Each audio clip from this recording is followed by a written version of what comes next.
Welcome to Paranormal Heart Podcast with host Kat Ward.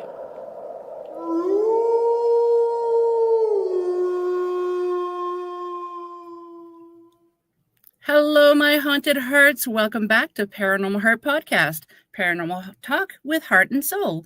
Tonight's segment is pre-recorded, streaming on United Public Radio Network 107.7 New Orleans and 105.3 the Gulf Coast, YouTube, and any place you find your favorite podcast. Thank you so much for hanging out with us today. So tonight we welcome once again the remarkable Dr. Christopher Macklin. Dr. Macklin is a healer and spiritual teacher known for his deep understanding of multidimensional beings. We'll be diving into one of the most fascinating questions of our time, the line between angels and extraterrestrials. Are they separate forces guiding humanity? Humanity? Oh, good grief, I can't even pronounce that word properly. I apologize. Or do the realms overlap in ways we're only beginning to understand? So get ready for an eye-opening conversation on angels versus aliens. Hello, Dr. Macklin. Yeah, Kat, thanks for having me back. It's wonderful to be here. Bless your heart. It's so nice. It's so nice to see you again. Thank you. Oh, bless you. So I'm just going to move. I have one screen here. Okay, here. So I just have my line of questions instead of having it on the other monitor, and I'm turning. I like to have it in front of me. So first of all, how have you been? Yeah, great. Well, some episodes and different things, but generally I'm doing great. Bless your heart. You know, it's a crazy world, though. I mean, you look outside, the place is nuts. Yeah. But I love it. You know, I love being here, helping people. Yeah. My father, whenever people ask him, how are you? And he just says, tickety-boo. Yeah, tickety-boo. Tickety-boo, yeah. Yeah, we know that phrase. Yeah. So, I saw you. I think you were on with Michelle DeRoche. I can't remember which show I saw you on. And you were talking about angels versus aliens. And I thought that was a really, really interesting topic. And I just had to cover that on my show as well, because that seems to be a very popular topic these days. It really is. And you have to look at fallen angels. You have to look at angels. What makes an angel? What makes just a standard extraterrestrial? What's the difference? You know? Yeah. And it's really interesting because if you look at, I think it was Time magazine in December the 27th, 1993, it said in Americans, there's 69% then people who believe in angels, you know, and I thought the existence of angels, I thought that's pretty high, actually, you know. What was the percentage again? 69%. Oh, wow. That was in 1983. So 1983, wow. I'd imagine there's a lot more now. So, you know. I think so, yeah. So I don't know if it's more people believe in it, or if it's just more people are talking about it and admitting it, because a lot of paranormal things, people just talk about a lot of it more now. People just seem to be more open about it. It's a little bit more acceptable than it was 20, 30, 40 plus years ago. It's true. And even healing. I mean, you know, I talk about healing sometimes, and people are starting to accept that more as well, you know. I think they're starting to look outside the standard religious concepts and constructs to think there's more to, in quotes, God. I mean, I define God as God, Goddess, Prime Creator, all it is. But I think, you know, people don't need a bridge to talk to God or God beings. They're just there, you know. And all you have to do is meditate with them. And, you know, it's amazing, really. So my first question for you, from your perspective, what's the key difference between an angelic being and an extraterrestrial intelligence? Or is there a difference? Well, it's very interesting. You know, I believe, angels, you know, typically defined as a spiritual being, often depicted as a divine messenger, like an intermediary between, you know, humanity and, you know, and off-planet beings. You know, they act to kind of protect us, guide us, you know, usually they're not normally visible to the human eye unless you can see through the veil. I mean, I can see them, you know. Last year I had an event where Mother Mary showed up in our bedroom at 1 o'clock in the morning. And, you know, because I had an event where I almost died again, you know, said, do you want to stay? I said, what a stupid question. She goes, well, I was only asking. And she was gone. Yeah, stupid question, you know. I'm staying. That's it, you know. So, Yeah, so that was interesting. I mean, I've had a number of angels, Archangel Michael, come in the room. They're very big beings, very bright. If you can see them, and some people can't see them. It depends whether you can see through the veil. But I think the veil is getting thinner. So anyway, I think with angels, they tend to be. They've gone through the journey, wherever it is on planet Earth or somewhere else, where they've experienced a lot of different, scenarios and events and tragedies and everything else, and they get to a place of what we call unconditional love, of course, the love of God, where they're really evolved, and the standard extraterrestrial beings haven't done that. They're fighting and doing things. They're doing good things for humanity, or some of them are. But they haven't really reached that plateau of absolute unconditional love where they've really surrendered and let go. And then, of course, there's the negative entities that just want to manipulate humanity, and there's plenty of them around at the moment.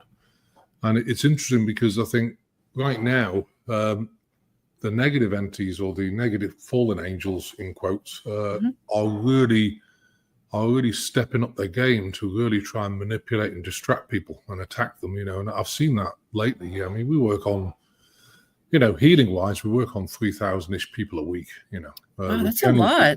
Specialized groups, one-to-ones, and then we have the protocol that strips all, bioweaponry, stealth pathogens, things like that out of the body. It's a lot of work, I have reduced it since last year, of course, because, I had a thing that happened, and sadly, I had to go in hospital and get a valve replacement for the heart. So I found I can't quite do as many as I could. But then I also think that people are losing the plot a bit. They're struggling to hang on to anything, because this world, if you look at it, what's manipulated and what's not. Well, everything, the money, the food, the air, vibrational frequencies, everything. And I think people are struggling to try and get a, what would you call it, a foundation to something. And there isn't one. So you have to then turn to the God realm and Prime Creator to get that that knowledge and that faith that you're protected, you're okay. And when you get to there, you've really made it, I think. So yeah, but it's interesting. If you look at angels, if you look at archangels, what archangels do we have? Well, I've got to list them because I can never remember them all, and where they're from. But we've got Michael, Ancient Palladian, he's really old soul. We've got Gabriel, Sirius, he comes from Sirius, constellation, communication, mastery, and creativity. Raphael, healing, harmony, and balance. Uriel, you've got him, you've got wisdom, insights, ideas, and enlightenment. Shamael is from Venetian Taurus constellation. Love, compassion, relationships. Josephiel, beauty, creativity, positive thoughts. Zadkiel, Orion, forgiveness, mercy, and transmutation. Raziel, Sirius B, sacred mysteries, esoteric knowledge. You've got Ariel, which is Lyran, the animal kingdom. Nature, animals, environment, healing, and manifestation. Haniel, joy, inner beauty, emotional healing, soul remembrance, and then Azrael, Orion, grief support, soul crossing. So they're all here. That's archangels. So archangels are more evolved than the angels. They've been around for longer. So although angels reach the unconditional love, they don't necessarily have the wisdom to be able to really help. And that's why people always call on archangels, because they have the wisdom. The regular angels, you got Remiel, Arcturian, Israel, Sirius, Bachitiel, Palladian, Baniel, Orion, Yothiel, Lyran, and Dubiel, Andromedan. I think that's all of them. No, some more. Hamiliel, Arcturian. There's Serha, Lyran, Zarachil, Sirius B, and Achiel, Sirius B as well. So all these guys are there to help. But like I say, if you want wisdom, it's better to call on the evolved angels. The really soul evolved angels. Archangel, which people do. I mean, Michael's the favorite one. I mean, poor old Archangel Michael, he must be exhausted because, Michael, I need some help. Michael, I need some help. Okay. And, you get help if you manifest it. And that's the key, so yeah. No, so I know some people do get divine encounters and extraterrestrial contacts. They kind of confuse them or think they're one and the same. How would somebody be able to distinguish between the two? You've got to use your own. You've got to use your own intuition. That gut feeling that you first get. Don't use your mind and what you think. You get this gut feeling. Oh, this being's not very good, because there's one thing about the fallen angels or negative beings is that they manipulate you. So they'll kind of give you three truths, one lie. So, for example, if you're talking to a channel and they're channeling something, they'll say, "Oh, it's Archangel Michael." That's a lie, but maybe, again, you have to use your intuition. Is this person got a clear channel or not?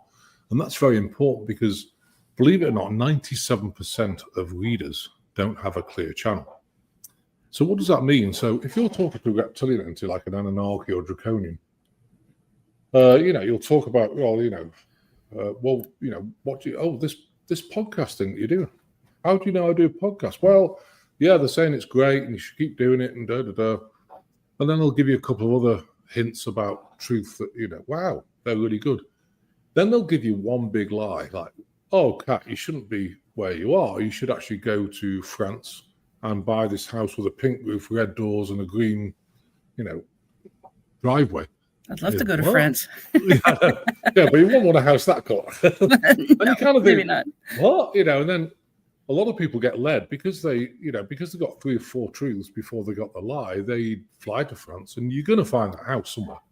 They say, "Oh yeah, you're right." So they're taking completely off your divine path, and that's the key. You've got to stay on your divine path. So the biggest thing you've got, in yourself is your truth, and that comes from the intuition. That's the first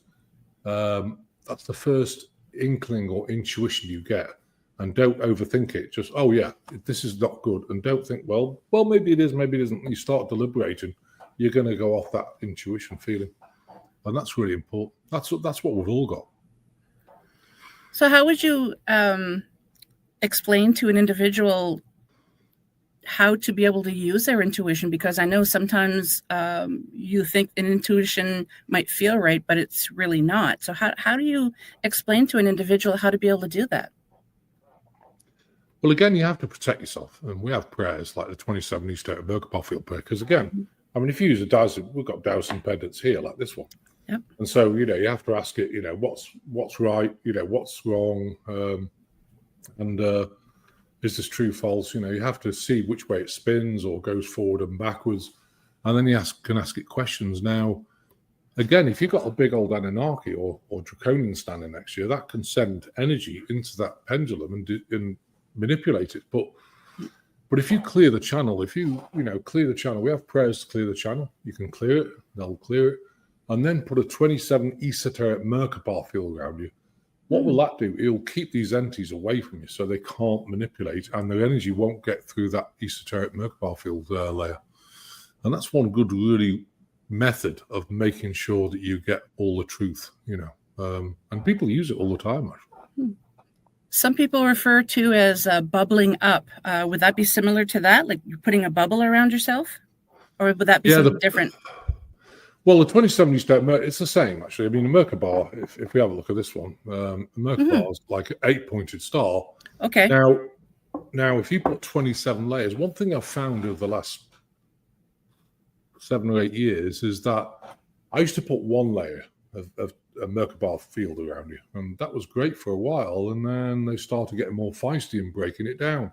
So we put 3, Christ conscious of 3, and that was great for a while, and then they started breaking it down. So I thought, well, 3 3s are 9, let's put 9 layers. Yep. And that lasted for a while, and then eventually they got through that. So now we've got three lots of 9, 3 times 3 times 3 of Christ consciousness. They haven't broken through that at all.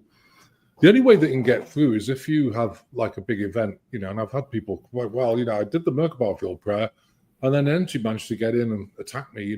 If you get some tumultuous event, like you're talking to somebody and you get all upset, your vibration's going to drop, then the field's going to disappear. So it's very important to not really get involved with tumultuous discussions. Just be surrendered, be in the place. I mean, I learned a long time ago that, people, because of their trauma, they react very easy, of course. And so what I learned a long time ago is that nothing bothers me anymore because, what people think of you is not really your deal. It's theirs, Yes, I've heard that saying a lot, and it's brilliant. Well, if you think about it, if you worked on your trauma, you really don't get. I call it the couldn't give a shitometer. It kind of exploded. Yeah. So it's not that you couldn't give a shit about anything, but you couldn't care less what people think of you because that's their narrative with their trauma. And starseed people who are born here to make a difference because starseeds are evolved people. So why were they born here? If you look at the keys of Enoch, the keys of the universe, then even Prime Creator, who created this whole third dimensional world, cannot get involved with the journey you're on unless you ask. Now, people have forgotten how to ask. And how do you ask? Power of prayer, or the power of, I don't like the word prayer, I like the word maps of intent. The power of maps of intent is, look, guys, we need some help down here, so please come, but you put it in like a format, and we've got plenty of prayers on the website to really help people through, even removing entities, even if you've got chemical trails, you can do a prayer and you can nullify them. And it all works. We've tested them out all over the world. So I think, these instruments really help people to protect themselves, and that's really important. So once you put the 27 Easter Egg mobile fields around, whatever you douse, as long as you ask them the pendant, show me yes, and it might spin in, clockwise, and show me no, clockwise, or maybe it'll go backwards and forwards, or left and right. Once you've done that, you'll get the right answers. But, it does take a while for people, I think, and what I've seen is that for people to really believe it. When I first started this journey and got here in 2010, I had an epiphany, just to give you an example. I had an epiphany like, wow, how does leukemia work? And they showed me visions of what the blood was like at the end. So I got up and it was 2 a.m. Oh. 2 a.m, wow. And I wanted to check it with somebody in England who was up, and cross-check it. And because, at the time, I was still learning to believe in my own intuition. Every time I checked, it was right. And eventually I realized, I'm right because I do protect myself. So I went into the office at 2 o'clock in the morning and I talked to this person who was up. I said, so can you tell me what you get? Is it this? Is it that? And they said, yep. And, and then after a while, I learned that, my intuition is spot on. It seems always correct because of the protection I put around myself. Mm-hmm. And it's difficult because you have to get rid of your self-doubt too. Like, is my intuition correct? Or, you got to get out of your head. Oh, yeah. But I think after a while, if you have someone to bounce ideas off, and once you've done it for a while and you keep getting, yes, you're right, eventually you think, wow, I've really nailed this. And so you don't need them. You can just go with it. And now, we work on a lot of people a week, 3,000-ish people. General groups, specialized groups, up to 20 people per group, and then one-to-ones, and all these people, I'm working on them, obviously a general group, I have a set format, and the kids that beings go in and through portals and they do the healing, but I think, I've really learned, and I can remote view in people's bodies. You can see their kidneys, you can see their liver, and see if they've got an attachment, and all these sort of things. So, So I've really got there with that. It's about surrender. It's about having the faith in God. And my belief is, Prime Creator, all source of all it is in everywhere, in everything, in everybody. So we're all God beings. So once you got the faith in God, you've got the faith in you because you're a God being. You're part of the whole scenario. So, yeah. And when you surrendered, God's always got your back. Honestly, Kat, 20 years ago, I had a reading with this lady. She goes, well, I was in England and, doing corporate things. She goes, well, I sat down and she was looking up. She was writing things down. Yes, thank you. Oh, thank you. Thank you. Mm-hmm. She said, well, you're going to get remarried. what? Okay. I mean, I didn't look like that with her. I said, okay. She said, you're going to move to America. Okay. And you're going to work for God. Okay. And you're going to live off donations. I thought, this woman's nuts. Here we are. Yeah. This is all I do. And it was funny because the other day I was putting together a pyramid project, very big. It's a lot of money, and it's for some white hat committee. I can't go into it too much, but anyway, we had to put a cash flow forecast. And I said, I want your curriculum. And I was writing down all the things that there's 40 years ago. I shouldn't say that. 40 years ago, last week, yeah. But funny, some of the companies I work for, I can't even remember their names anymore. I don't know about you, but you forget what you've done. And I wrote all these things down. And thought, wow, this is amazing. And that was corporate. And then now, obviously, since 2010, although I've been gifted all my life, I've really focused on, just doing this work full time, and I love it. I absolutely adore it. You're very fortunate. Sorry, thought I was going to cough there. I didn't want to cough in everybody's ear. Bless your heart.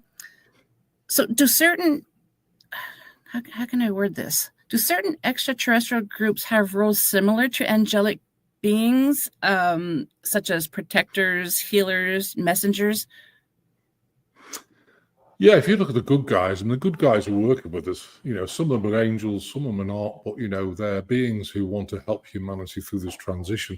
Mm-hmm. So who have you got? You've got, Palladians, Arcturians, Lemurians, Atlantarians, Andromedans. You've got Melchizedek, of course, which I am. There's 5 of us here. So, and then you've got Lyons, you've got a whole host of different beings who are here to help. And helping they are, The problem is that, a lot of people don't, although they believe in angels, extraterrestrials maybe not, because they view it as different. And I don't view it. An extraterrestrial is an angelic being. Archangel Michael, he's an evolved angelic extraterrestrial being, in my opinion. He lives in a different dimension, the 5th dimension, and, he turns up and shows up for us every day. So it's all connected, I think it's a fascinating subject, I really do. It is, very. And then the manipulators, you've got the Anunnaki, Draconians, you've got Archons, you've got Luciferians, I said probably too much in the last few years about them. I got into trouble with it. So, yeah, let's just leave it at Luciferians. You've got snake beings. But the Archons are the bigger ones at the moment, because the Archon Covenant was written a long time ago, where it was all about, make people sick, lower their vibration, because Archons float through the 2nd and 3rd and 4th dimension. They have no body. So what happens is, if you're sick and your vibration's low, they can attach to you. And so that's what, in 2019, the whole event was about, to get people to attach by, if you alter someone's DNA, and believe you me, DNA, RNA, immune system, all connected. If you change someone's DNA, the light body in the DNA is not compatible with your soul. Soul lifts out the body about an inch or 2. In come Archons, and therefore the whole people change. They become transhuman because their DNA is not normal human DNA. And they've got an attachment, so they become kind of checked out, but aggressive. And it's very interesting, so. Yeah.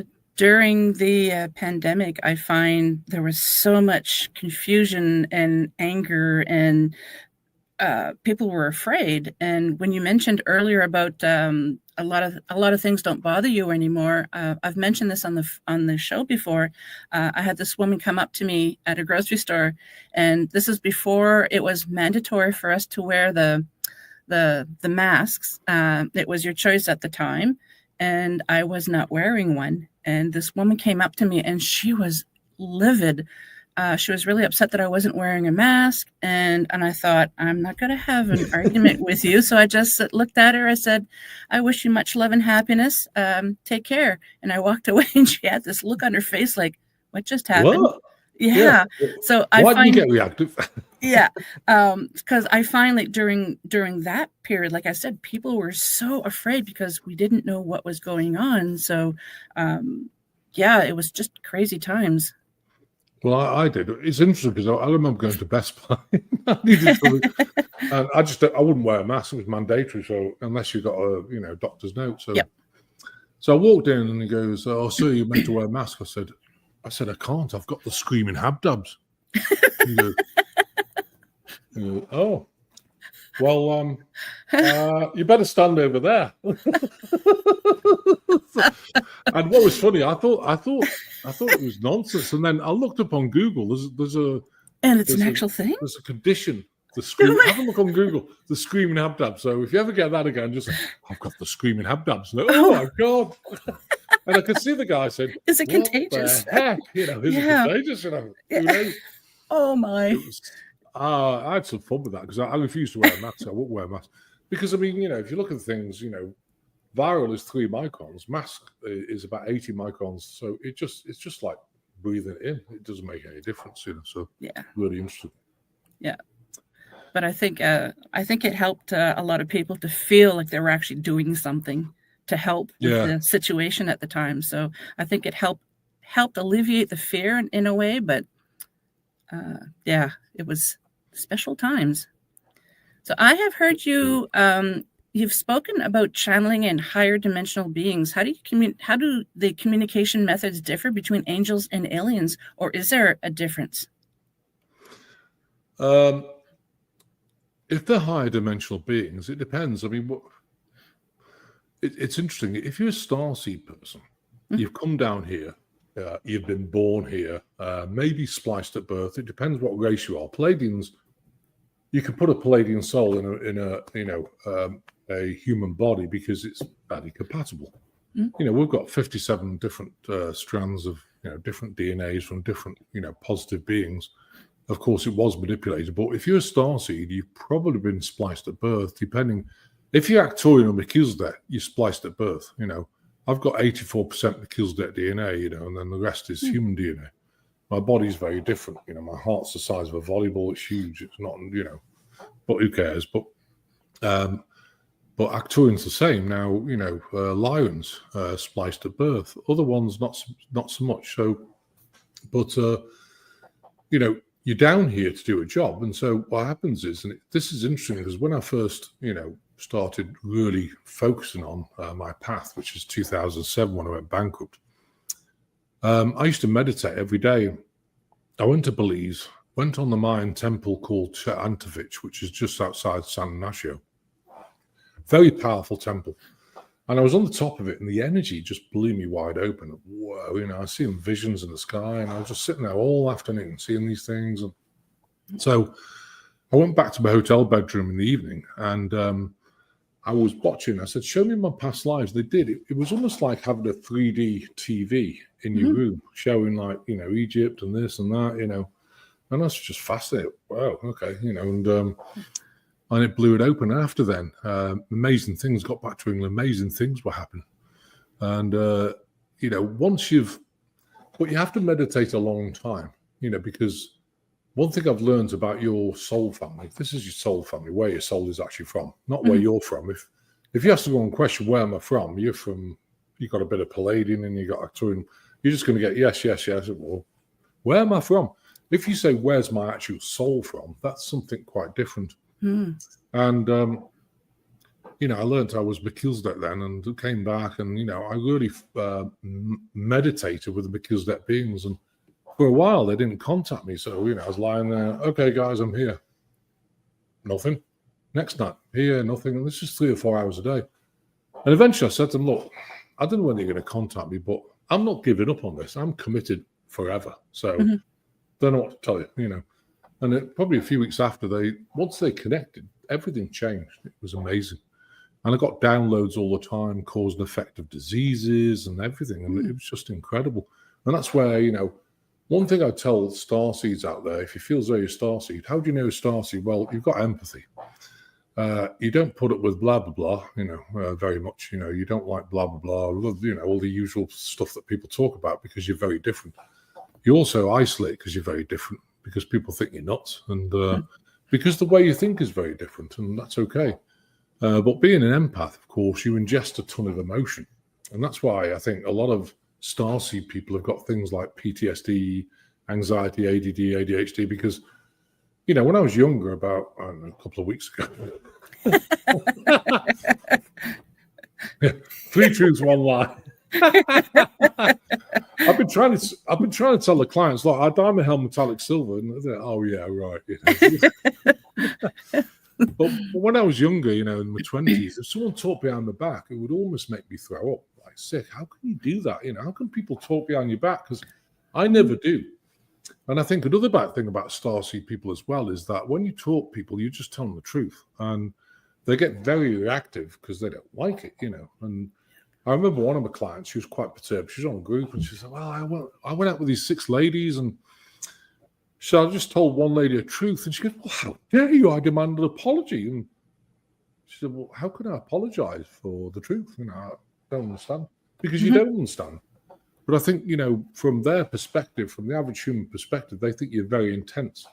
And that's why I, you know, don't tend to hang out with too many people who really don't understand you, because you come across as kind of intense when it's not meant to be. It's just, I'm always about the truth. I don't tell anything but the truth, you know, and that's, I'll never change that, you know. So, yeah, so starseeds, if you're a starseed person, you've ingested a ton of emotion. So, you know, it's important to start working on that to get rid of it and get yourself to that surrendered, God's got my back point where nothing actually matters. And, you know, well, everything matters, but, you know, not people's opinions and narratives of you. That's their problem, not yours. And it's very important to remember that, you know. I remember about, 30 some years ago when I was working at a grocery store, and I was working with this lovely young lady, and but there was something about her that just irritated me. I don't know what it was. So one day, I don't know why, she asked me, what do you think of me? And my first thought was, why does it matter what I think of you? But I'm like, oh, you don't want to know. And she's like, yes, I do. And I'm like, are you sure? Because I'm going to tell you the truth. And then she goes, yes. I'm like, okay, I find you rather annoying. It's like, I am sorry. I'm so sorry. And she goes, oh, we became the best of friends after that, just because I have a hard time lying. I really do. I have to watch how I say things for certain people, but it's funny because a lot of people will come up to me and ask me my advice, and I always say the same thing. Are you sure you want it? Yeah. You might not like what I'm going to say. No, tell me the truth. Then you tell it, and oh, okay. You know. Yeah, I always tell my friends. Yeah, I always tell my friends, I'll tell you what you need to hear, not what you want to hear. Yeah, absolutely. Yeah. Yeah, it's incredible. It is. So are there specific physical or emotional responses people experience uniquely during angelic contact compared to ET contact? Is there very much of a difference there? There can be. If you've got ascended masters, archangels, you know, ascended masters are like archangels on steroids. When you really contact me, you feel this overwhelming, like, unconditional love. You know, I don't know if you've ever felt it, Kat. I've felt it a few times, you know, where you get in this place like, wow, you know, it's difficult to describe as this absolute unconditional love, which is kind of, it's surrendered, so relaxed, so blissy, you know, you can't describe it. And when you've been there, when you get back into this world, you know, I mean, if you're working on people, you have to dip your toe in the matrix, not too far, but, you know, enough so you can actually, you know, talk to them and pull them out of the matrix and pull them out of the matrix. And I think that feeling of absolute overwhelming energy and unconditional love is just for evolved archangels and ascended masters is huge. That's what you're going to feel. Now, if you've got negative beings, you're going to feel the opposite. Like, oh, you know, I remember when I was 4, you know, I saw an Anunnaki, and God, you know, when I was born, I think it was 2 or 3 days later, I had 8 strokes. I burnt my back one just before 4, and I was in hospital for years. So when I was still 4, when I got back home and I was lying in bed, and, you know, this great big old Anunnaki reptilian thing was standing in the corner of my room. Oh my God, what's that? And I said, Dad, there's a reptilian in the corner, and he comes running in. Where? It's there. Where? Oh, it's just a bad dream. And I was looking at it thinking, this is not a bad dream. That thing is standing there, you know. And the way you can tell is you get this really suppressed feeling in your chest, like dark feeling, like, oh, this is not good. So anyways, I go back to sleep, you know, and went downstairs, and I thought, what the heck? And somewhere from nowhere, I just said, get out of my room, to myself. I didn't shout it, but get out of my room. It went. I thought, oh, wow, that worked. And very early on, I learned how to manage these beings. Again, power of mapping intent. People don't realize if you're a God being, you have God power. These fallen angels don't, because they're manipulators. So their power is, sucking the life out of you and manipulating, they could have the God power if they switch back to it, but they won't. Well, some of them will, some of them won't, hopefully. So I think, we all have the power to remove these things. It's just getting that power and taking your power back. And, don't tread on eggshells for anybody, because it's not worth it, That's why I have very few friends. Yeah. In England, they call it Billy No Mates. Oh, I haven't heard that term. Yeah, Billy No Mates. Where you've got no mates. Yeah. Like No friends, mates. So it's really funny. And we have about, really close friends. We only got 2, and that's about it, because there's other people who kind of get us, but kind of don't. And, you can't go too deep, so you have to watch what you say. And I don't normally like treading eggshells, just like talking about different things. And, So it's kind of like when I first meet people, I don't automatically tell them, hey, I'm into the paranormal and I have a podcast. I just wait until people get to know me, because I've noticed, well, it's not that I don't hide it. I just find sometimes people kind of look at you like you have 3 heads, but then they'll take you aside later on, and when there's nobody around, but there was this one time, what do you make of that? So I find that's interesting too. It is, yeah. Well, I remember going with Southern Baptist couple, for lunch, and we're sitting there. And what's the first thing people ask you? What do you do for a living? I thought, oh no. Oh no. Well, where do I start? What do you mean healing? Yeah, healing. Is it in the name of the Lord? Kind of, and then I thought, let's just tell them. So I talked about portaling and, removing entities and, working on people's psychic surgery. And the fluoride stare appeared, and I thought, oh no. So anyway, so well, thank you. And they never invite us again. So I guess we weren't cutting the mustard, as they say, But that was interesting, But you're right. Sometimes you sow a seed and people deliberate on it. I had a funny experience, and I've had so many people with experiences, abductions and things like this, I mean, in the world, there's a lot of beings as well, which are things like NPCs. They've been born in pods. Now, people often ask me, well, what do you mean by an NPC? Well, to get a proper human soul here, you need a woman's womb, full stop. Your fertilized egg, well, maybe you start with candlelit dinner, or maybe you start with flowers, candlelit dinner, fertilized egg becomes a fetus.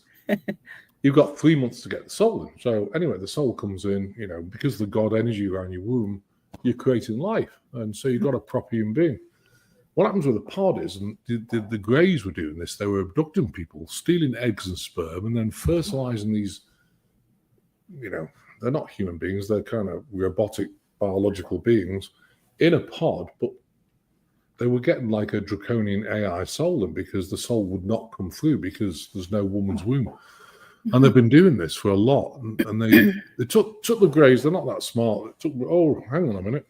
These are robotic people we're producing, because they wanted a race to take over from Reticula because they destroyed their planet. So what they ended up doing is they decided to abduct ladies, seed them in their womb, put them back down here, wait for about 3 or 4 weeks with monitors on, and that's where you get implants.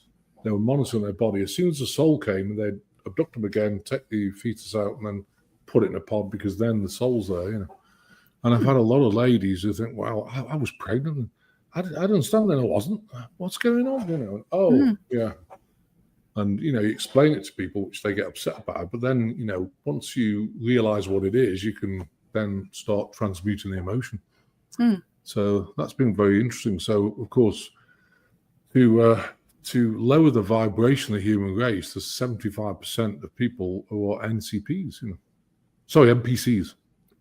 It's incredible, of the whole planet. So, these things won't last that long because they're not proper human beings. They're just biological, robotic draconian-driven AI systems. So really interesting.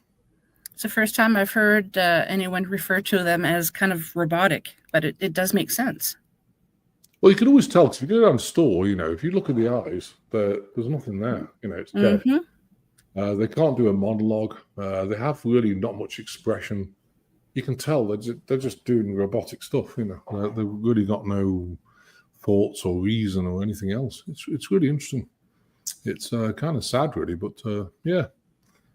I've met a handful of people in my life because I can usually sense something from people when I'm talking to them, but every once in a while, it's like, you are empty. Like, it's just something, you can see it in the eyes and you can just feel it. And it's just, for me, it's disturbing. I don't like that feeling, but. No, I mean, I had a reptilian girlfriend. I never realized for a little while. And I wasn't asking her to look at the right questions. She was mean, everything I did well, and she was mean all the time. And one night I was just sitting there on the sofa and looking at her, and I said, why is she so mean? They said, do the prayer, Why? Just do the prayer and look at her. Now, the prayer is that if someone's a reptilian shapeshifter, if you do this prayer, you can see the overlay of the reptilian. It's like opaque. They can't hide it.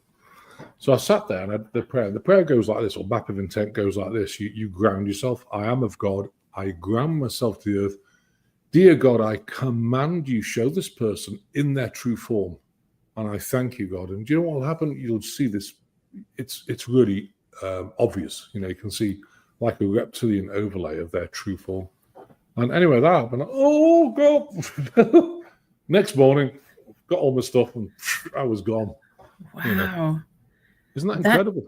That actually happened to me once, and I didn't even ask for it. I was out. It was my best friend's husband, and we were both in the militia at the time.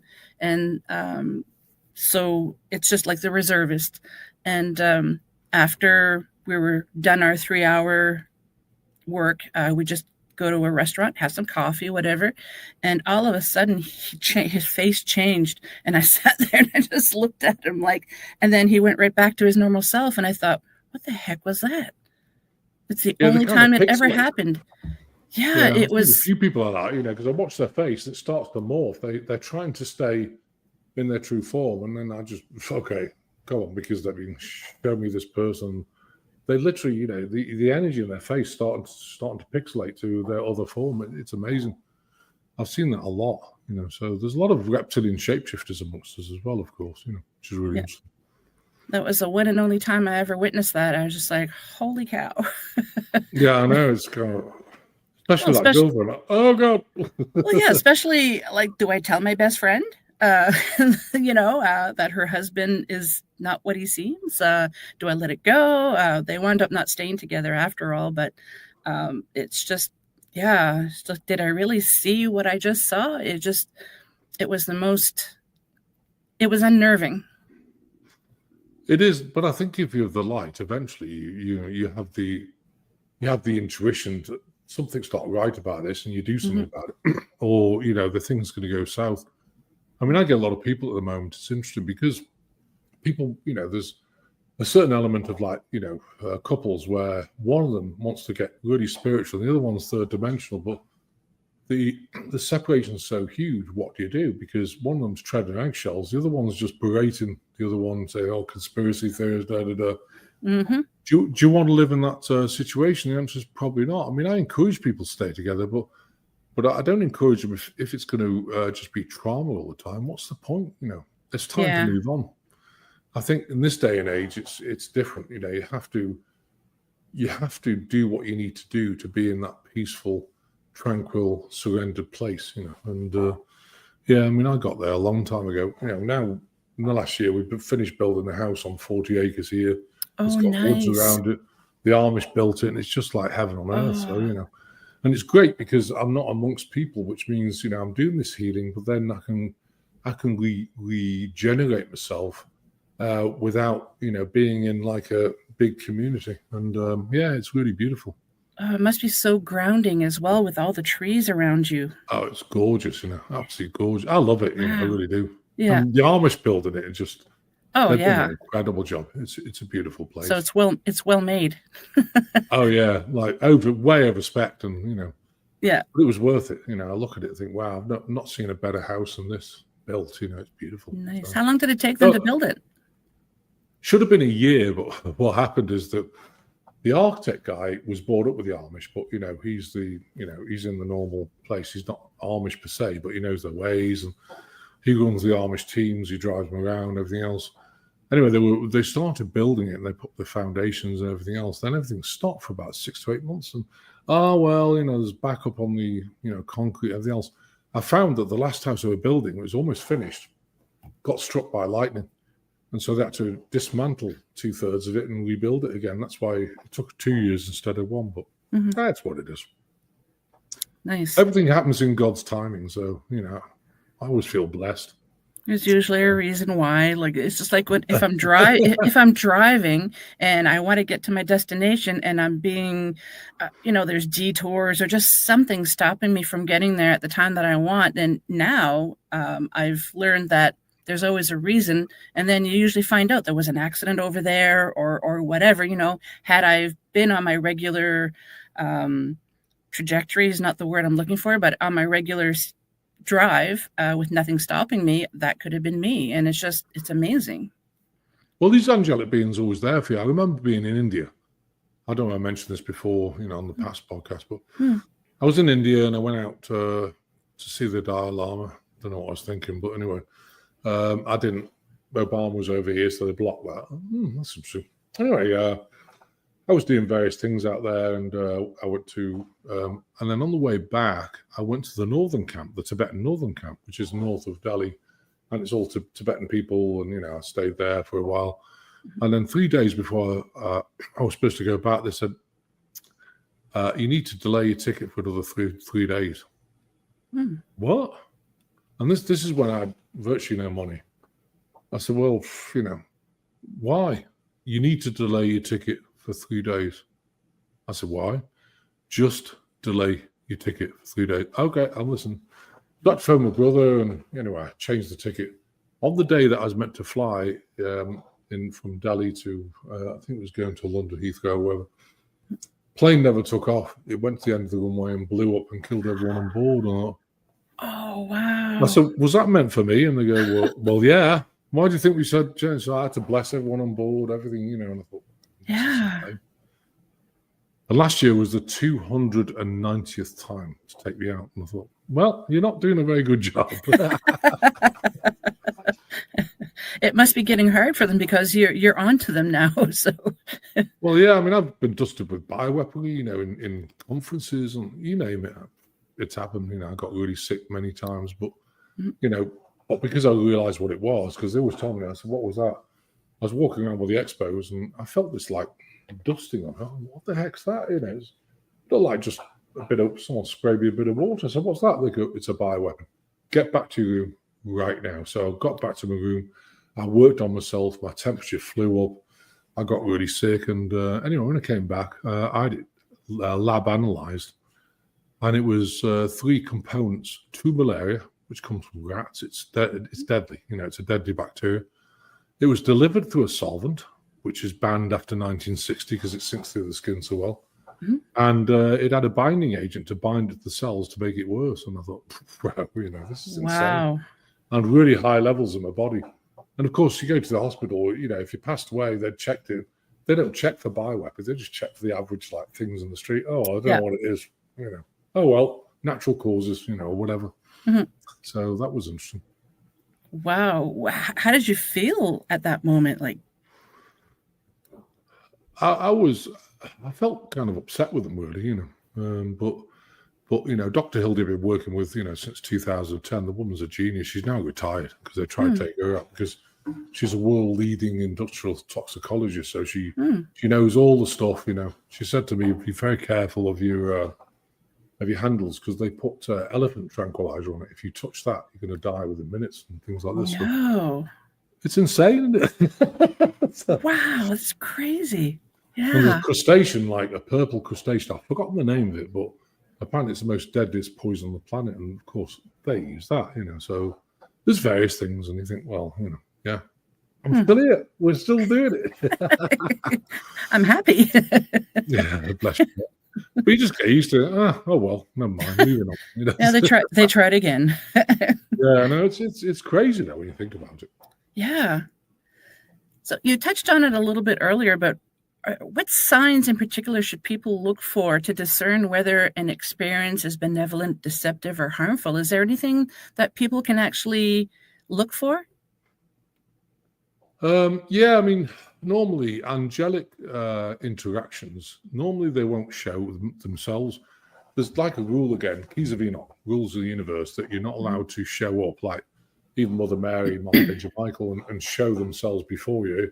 If it's 1 a.m, and get scared, so they're not allowed to. So you have to be evolved enough to be able to, oh, you've dropped by to say hi. Well, that's great, And but when you get an angelic presence, you feel that love from them. You can feel like, wow, and you feel tranquil. First intuition will be like, yeah, this is a good being. But if you feel any interactions that are negative, you start to get this like pressure in your chest, like negative feeling, like, oh, this is not good, And you can discern. Again, it goes back to discernment. So, but again, I would ask, if you're unsure, just use a dowsing thing. If you're going to somebody for a reading, douse it. Is their channel completely 100% clear, yes or no? And if it's not, because if you say, is their channel 70%? Well, if their channel are reptilian, yes, it is. And it's quite interesting. I mean, when I wrote this book, History, Truth, and Healing of Manufactured Diseases, I doused it, and it said, well, it's 75% correct. I said, does that mean there's incorrect information? They said, no. I said, well, what's the problem? And, I doused it and got to the point where they were saying there's information missing, and you can't publish it until you get the rest of the information. Okay. And 2 years after, I figured it out, and we found a protocol to strip all the stuff out of the body and put it in. I said, okay, is it 100% correct? Yep, you can publish it. And so we did, because I never publish anything unless it's 100% correct at that time. Mm-hmm. As things evolve, who's to say it's 100% correct now? Because things evolve. So, but, I always make sure at that time it's 100%, and not 1% less. And that's important, I think, so. Do angels ever intervene during alien abductions or contact scenarios? Or do they just kind of stay away? They would intervene if you... This is an interesting point, actually, Kat, is that people think, I've heard it before, well, I had a car wreck. Where the heck was God? I thought I was protected. Mm-hmm. But they're still alive, and if the car's completely totaled, they're still alive. Does that mean to say there's intervention? Probably.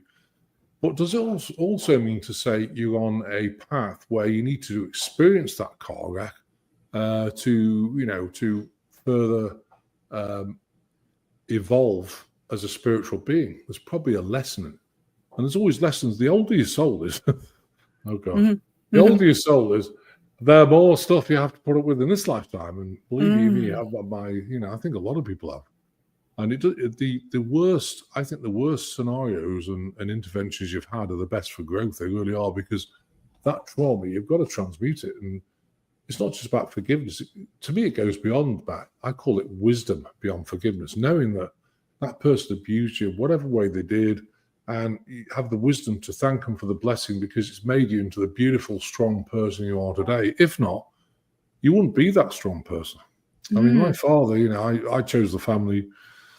He's been a crabby old guy, most of his life, berating me and putting me down. And I just thank him. He's 91 now. I just thank, I don't tell him this, but I said, thank you, Dad, for being such a crab ass, because, you've made me into the major, because he said you're too thick to get a degree. I got those. Too thick to get a master's, got those. Too thick to get PhDs, I got those. I went into consulting and, flight control systems initially, and I did very well at it. And then suddenly in 2007, God goes, you know what, we better change your life. So back with a 6x4, and whole life collapsed. And here we are, turned around, and now I'm doing even better, because I love what I do. You know what I mean? I've got the passion. I love it. So kind of a blessing in disguise in a way, just because it helped it made you stronger. Yeah. But it seemed last year. I mean, having open heart surgery, could I have fixed myself? I didn't have the time. I had to have open heart surgery because the intervention, because I was talking about, some faction, and they sent a low frequency energy weapon. So I view that as negative now, because I went through that process, and it really taught me a lot about, heart conditions, because I was in end stage heart failure. And one day, I didn't have enough oxygen to digest, so I was throwing up 5-6 times a day. Oh, wow. I was interested because I was throwing up and I was on one knee, and then I just sat down. I was exhausted, and I was sitting there, and I can't get up, And so my wife comes in, Mandy. I can't get up. Well, I can't get up. What the heck do I do? And I was kind of laughing, but what do I do? I didn't have the strength, literally the strength to get up. And it really taught me what vulnerability can be like. So it was a great lesson. And in the end, I thought, well, maybe I have to phone the fire department. Give me a haul up or something. But I managed after 20 minutes to get enough strength to get over the toilet, push myself up, and get back to bed. So what people say, oh my God, it was a terrible. What a blessing to be able to experience that, because now I can understand how vulnerable people could get, wow, because you never realize until you're in that situation yourself. Yeah. How do you see the future of angelic and extraterrestrial interactions with humanity? Humanity. I don't think I'm pronouncing that correctly. Humanity? No. Is that? Yeah, right? Yeah, that's right. Yeah, okay. Humanity. It doesn't sound right. Evolving. I think there's going to be disclosure. I think that's coming fairly soon. I mean, there's this 3 hours thing. Everyone's fed up of listening to that. It has benevolent beings. They're there to help us. I've remote viewed it. Some people said it's got draconians on it. No, it hasn't. Let's be honest. If that was a negative craft, it could have taken the planet out by now. So, it's here to help. It's been firing stuff at the sun to get more solar flares, because solar flares, they're plasma. And what they're doing is injecting ourselves with plasma and raising our vibration. But one of the problems I'll share with the viewers is that because of the plasma energy, what's happening is people are putting on weight. Why is that? Because we're detoxing way too fast. And so what the body does, if you detox out your cells, it gets in the bloodstream, and the body's like, oh God, we can't have this, it'll overload the liver. So what it does is create fat cells. So everyone's getting like pot bellies and putting a bit of weight on, not a lot, but maybe 15, 20 pounds. And they say, oh, I've got to get that off. Don't bother at the moment. Just stay as you are, because your body's taking care of you to make sure those toxins are in fat cells. And then, once this all turns around, it'll dissolve the fat cells pretty quick and get rid of the toxins. So, it's a good point to think about, Oh, wow. That's amazing. I just think, is it similar to like an animal putting on their winter coat to protect them? Oh, yeah. What it's doing is getting all the toxins out your bloodstream. Otherwise, it'll destroy your liver. Yeah. Because when the toxins are too high, the receptors get the fat cells growing so that, it can deposit them in fat cells and leave them there for a bit until that calms down. And then they'll start actually dissolving the fat cells and getting rid of the toxins in the fat cells. It's just like a battery repository for toxicity. So the last thing you want to do is try and get lose weight. I would just leave your body take care of you, for now. So I can tell my husband, honey, I don't have to lose weight. Yeah, I'm doing great. Yeah. No, Well, I think Dr. this time, Yeah. We are at the end. An hour has gone by already. Where's it gone? I know. Could you please tell the audience where they can find you if they're looking to get books or help?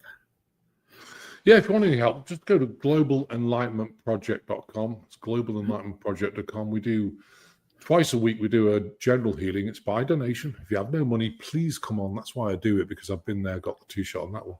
We do that at 5 p.m. Central Time on Thursday and 11 a.m. Central Time on Saturday. And we do specialized groups where we actually focus on the healing for each individual, speak to them, do one-to-ones. We do the protocol that strips all bioweaponry and everything out. Yeah, we've got a lot of things available. So have a look at the website. I'd love to give anyone any help. There's a lot of stuff on your website. Absolutely.